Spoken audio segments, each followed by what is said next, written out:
জনসম্মুখে নারীদের হিজাব পরা ও পোশাক বিধি বাস্তবায়নে বরাবরই বেশ কঠোর অবস্থানে ইরান সরকার। আইন অমান্যকারীদের বিরুদ্ধে কঠোর ব্যবস্থা নেওয়ার নজিরও রয়েছে দেশটির।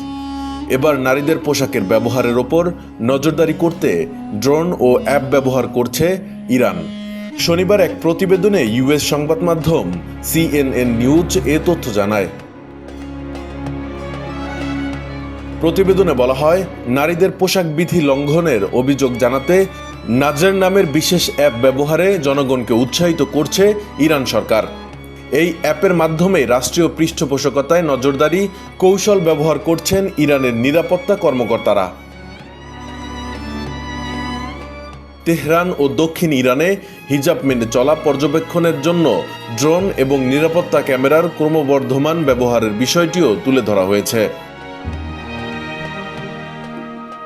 2022 সালের সেপ্টেম্বরে মহসা আমিনির মৃত্যুতে বিক্ষোভ শুরু হওয়ার 2.5 বছর পরেও ইরানে নারীরা নিয়মতান্ত্রিক বৈষম্যের মুখোমুখি হচ্ছেন। ইরানের প্রধান সড়কগুলোতে অনাবৃত নারীদের খোঁজে নজরদারি ক্যামেরাও ব্যবহার করা হচ্ছে।